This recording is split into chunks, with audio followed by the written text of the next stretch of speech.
Warning. Don't click on that link or accept that e-transfer until you watch this whole video.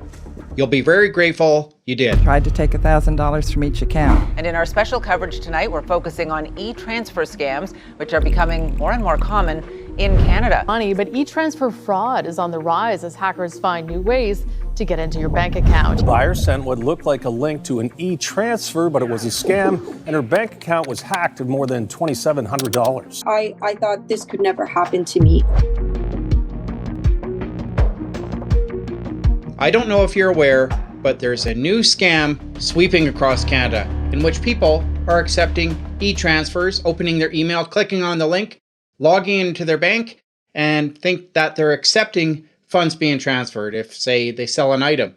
And within a few hours to days, they notice that their bank accounts are being drained.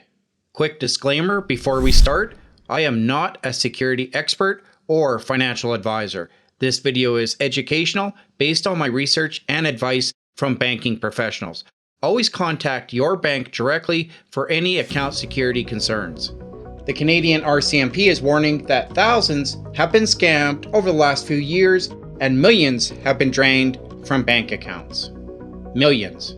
Last 3 years, e-transfer fraud has become increasingly concerning, reaching historic levels. Hi, my name's Joe Jacobs and I lost $20,000. Hi, I'm Elizabeth Bernas. My husband and I lost money, around $63,000. My name is Emil Landry.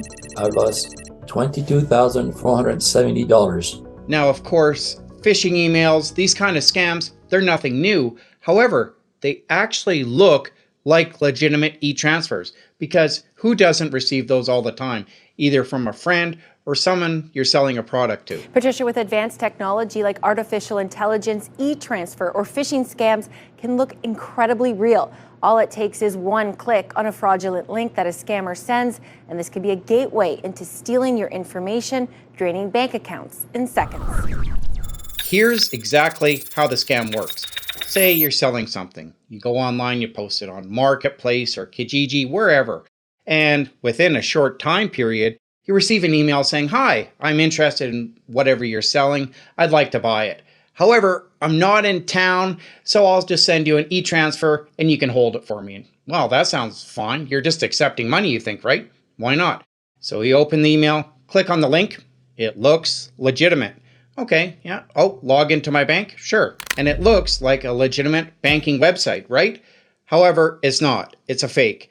So now the thieves have all the access they need to your account because you provided the login credentials, the password, any additional security codes or 2FA authentication you may have. So now they can do whatever they want. They start withdrawing the funds and pretty much instantly, or maybe it takes a few hours or even days, the account starts getting drained. Bellevue says she was sent what looked like a regular e-transfer link, so she decided to deposit the money. And she was scammed out of $2,740. Wait a minute, I'm supposed to be getting the e-transfer for $30, not giving away one for $1,000. The only thing that saved some people was that they had maximum withdrawal amounts on their accounts, limits, or that they checked their account, saw these transactions that they didn't recognize, and reported it right away. So now I'm sure you're wondering, okay, how do I prevent or stop this? What do I look for? So the common signs of a phishing email, right? You look if there's any spelling errors, if it looks legit, if you recognize the sender. But this looks like a legitimate email, a legitimate e-transfer that's coming to you. So oftentimes there are no immediate warning signs. 2, only go through your banking app or the exact URL of your bank if you can to check any access. Don't click on links that you get in your email. Now, I'm sure you're already familiar with much of this, that, well, I don't click on any links from people I don't recognize. However, and I asked my wife this, what do I do if I'm selling something online, right? Like, I'm not going to know the person that I'm selling an item to. So many people have, table or used clothing, whatever the case may be, they're not going to know the seller. And oftentimes they're relying on a transfer link before they actually give them the product. And sometimes it sounds legitimate that, well, maybe the person, I can't meet them in person first. So what do I do in that case? And I checked numerous AI programs and even asked a friend of mine who is actually in banking, and they all said the same thing. One of the best ways to prevent this is set up auto deposit linked to a specific email. So this makes sense actually, because you're basically taking the keys away from them, because you log into your bank, you set up an email, so anytime money is sent to that email, it automatically goes into whatever account you designate. So as long as you provide the correct email address, there is nothing for the thieves to steal. If I just give them the email, they put in that email, boom, it goes right into your account that you designated, and you don't have to click on any links or do anything. The thieves are now pretty much powerless because there's nothing to click on. You don't have to log into anything. Give them the email, it's done. Advises using auto deposit, strong passwords, and making sure you're on trusted websites. Auto deposit is supported by the big 6 banks and many credit unions. So RBC, CIBC, TD Bank, all of these major banks encourage this because it helps prevent fraud. I'll show you exactly the steps. I'll walk through step-by-step tutorial using RBC as an example of how to set up auto deposit so you don't become a victim. This whole process takes not even 3 to 4 minutes. So it will be similar, I'm sure, for your bank, but like I said, I'm using RBC for this example. So the first step is to go to the RBC actual URL or log in using your RBC mobile app. Make sure that you're on the exact correct site. Using a bookmark is the safest, and then only access your bank from that one URL bookmark you have saved. That way, you're never second guessing yourself if you're on the correct website. The second step is once you've logged into your bank, look for something that says transfer funds. Click on that and it'll take you to another screen. Click on Register for Interact eTransfer Auto Deposit. Then you'll be taken to a screen in which it asks for whatever email you designate and an account to link it to. So select your account, make sure you type in the right email, and remember that this email is your auto deposit email. Choose the account that you want the funds to go into to receive the auto deposits, then click Submit. Once you click Submit, you'll receive an email that says confirm this is the correct email address. Once you click on that link, it's all set up. You have completed your registration of the auto deposit. You should receive a notification saying success. Now all e-transfers to this email will go directly into this account that you designated. In case we haven't met, I'm Aaron, a 20-year corporate accountant and analyst living in Western Canada. I talk about personal finance, investing, and investment portfolios.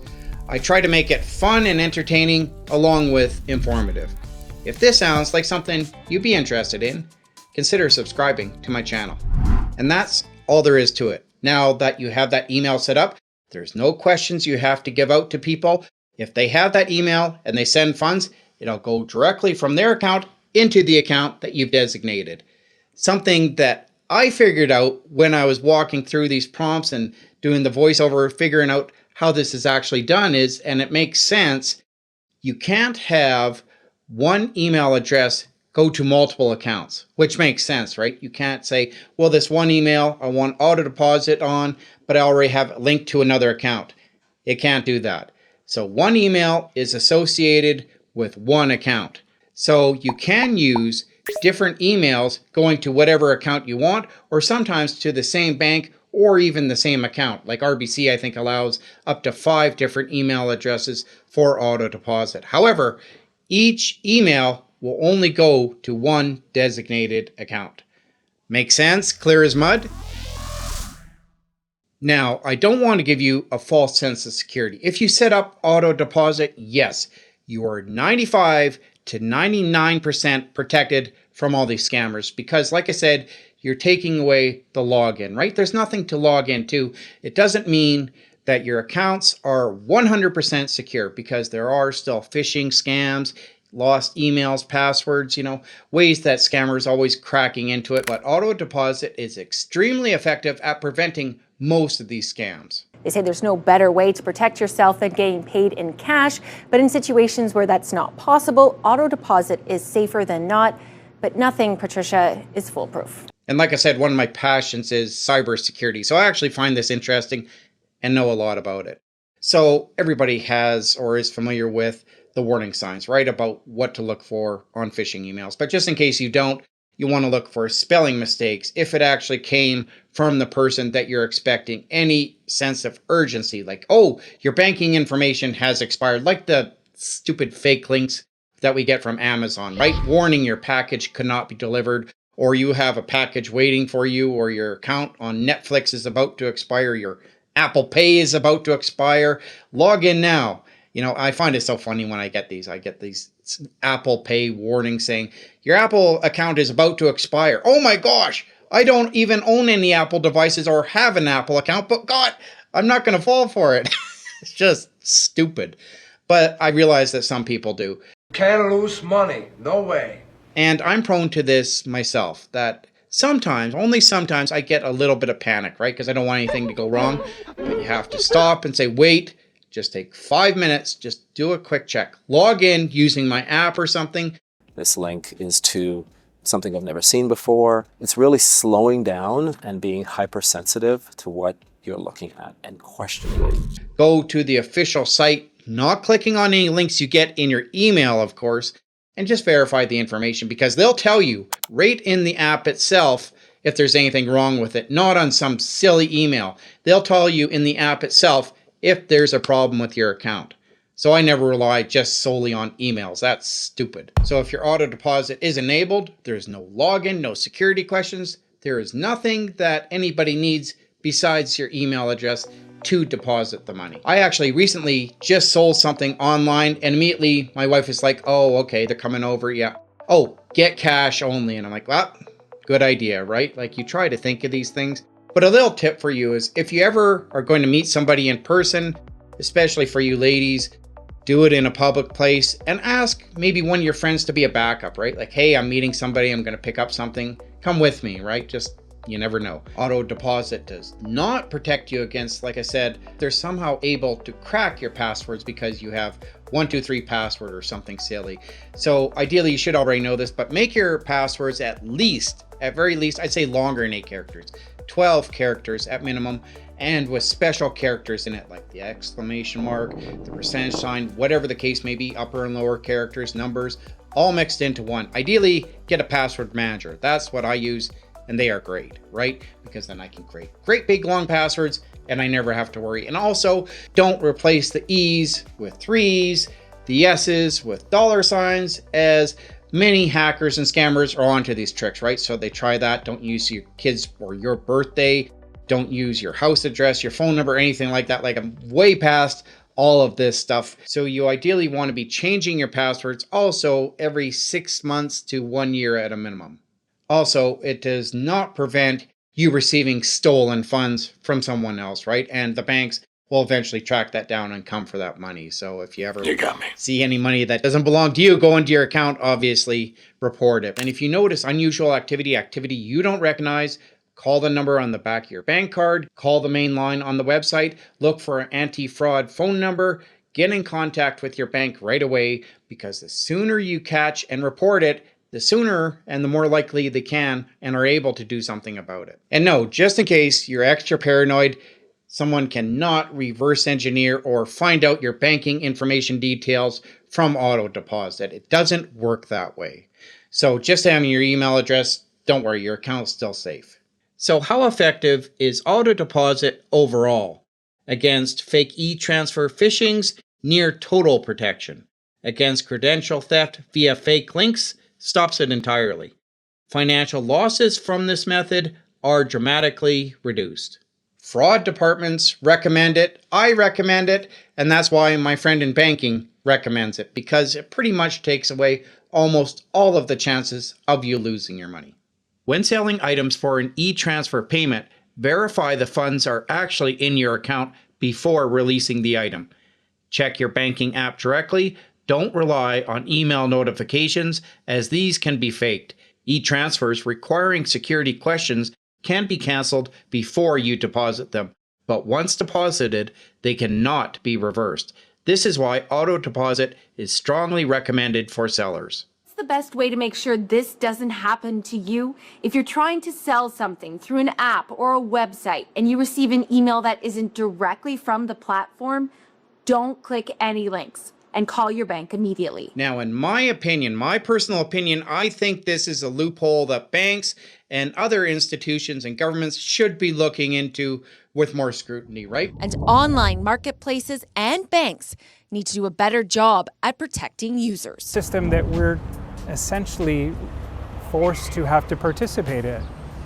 And I guess I just feel like the bank has to take a bigger role in providing security for their customers. In a statement, a BMO spokesperson said the bank is determined to work with government, the tech industry, and other banks to help Canadians defend themselves against these types of scams. There should be more safeguards in place to prevent this kind of thing. Now, I give credit where it's due. Banks do and work very hard and diligently on this, but there's always room for improvement. One thing I do find funny, though, is there are always reports of people, I fell for this scam or I lost my money. The bank was unable to do anything. They said their hands were tied or they're just looking into it, but it's been weeks. And then the news media get involved, and suddenly after reporting the case, the banks, in their good nature, take another look, and well, it turns out they were able to do something after all and generously refund the money. So gracious of you. So thank you to all those news and media outlets that take the time to get involved and stick up for those people that don't have a voice. After CTV News reached out to Tangerine Bank, they reviewed Bielavuk's case again and told her, our recovery efforts with the other financial institution were ultimately successful and your funds have been fully recovered.